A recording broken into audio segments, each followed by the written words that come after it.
Kati Marton is the author of 6 books, including New York Times bestseller Hidden Power, Presidential Marriages That Shaped Our History, and also The Great Escape, The 9 Jews Who Fled Hitler and Changed the World. And if you read the book, they truly changed the world. As well as Wallenberg, The Polk Conspiracy, and A Death in Jerusalem. Ladies and gentlemen, please welcome Kati Martin. As I said in the review that appears under the Heather's Pick label on this book, I picked up Paris, A Love Story in initial galley. I started reading it at 8 o'clock at night, and I didn't stop until I finished it at about 2 o'clock in the morning. It is a beautiful achievement. So not an easy book for you to write. No. A review of your whole life, but one which has so much at the center of it, the loss you had just experienced. What gave you the courage to sit down and write it when you did? You're quite right. It was not an easy book to write. It was, and it's still not easy as I travel around North America talking about it, because the subject could not be more personal. But I'm very happy to have written it because I am quite overwhelmed by the reaction that it's getting. I wrote it really as a form of therapy. I started keeping a journal right after Richard's entirely unexpected death because, frankly, I couldn't sleep. And as a writer, I process things by writing them down. And I was dealing not only with my own grief, but the grief of, it seemed to me, the whole world, because nobody could quite believe that Richard Holbrooke, who was the most vividly alive human being any of us had ever known, right? Was gone. And without doubt, the 20th century's greatest diplomat. Thank you. Without doubt. Even President Obama said that. This was written really in real time, and I think maybe that's what gives it its energy. Is that I was this is not pain recollected in tranquility. This is pain as I was feeling it, and it was helpful for me to write it, but. In writing it, I realized that I couldn't go on with, I couldn't just pick up the thread of my life and go on with it.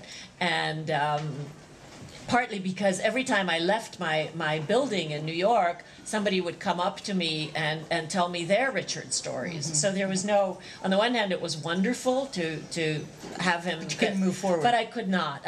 So Paris, where so many good things have happened to me for some bizarre reason in a life of multiple uprootings, because as Heather knows, I started off as a little girl in Budapest, the child of political prisoners. My parents were arrested when I was 6 years old, and I didn't see my dad for 2 years and my mother for a year. They were convicted as spies for the Americans for the crime of being reporters for American wire services. So I've had a disrupted life, but Paris was always the focus. I learned to speak French and Hungarian at the same time from a secret police agent, it turned out, masquerading as our nanny. I'd gone to school in Paris. The secret police agent, I actually forget this a little bit. The secret... She was our babysitter. She was your babysitter, but is that who told on your parents? Yeah, she was one of those who, there were many informers, but she was the one, she was really the most vicious one, because she was living with us. She was our babysitter, and she was using my sister and me as her primary informant. And was she nice to you when she was in the house? No, and she didn't that, like me. She liked my sister, who was better behaved. But she did, and I kept telling my parents, this woman is not fit to be a babysitter. She's always in a hurry. And I had zero credibility with my parents because I was the bad kid.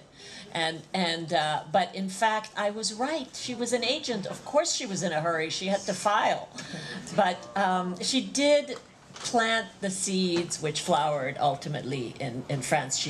She planted the seed of a love of the French language and all things French, which flowered when at age 18, alone for the first time, I landed in Paris and got completely caught up in all that Paris has offered to all of us, which is beauty, love, the gorgeous. So let's go back. I mean, Yeah. the end is that you wrote it maybe spurred on by having to do something cathartic after Richard died. Yes. But your life has actually been incredible and inspirational, and there is no doubt that in that little body there is a spine of steel that has been honed because you have done incredible things. Oh, thanks.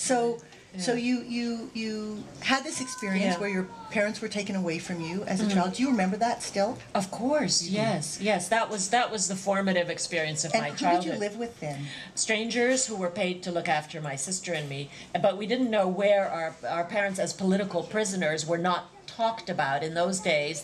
We're talking about the mid-50s, the coldest of the Cold War years, and nobody, not in school, we didn't have any family left in Hungary.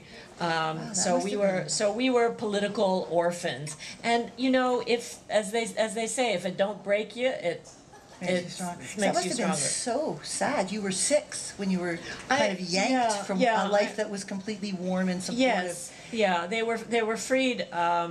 My mother a year later, my father almost 2 years later, and we were reunited as a family, but it was never the same because that early childhood was interrupted.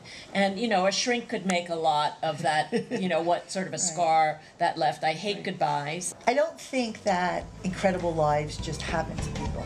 I think incredible people happen and the lives unfold around them. And I think you're unbelievable. Well, thank you, dear. Thanks, Heather.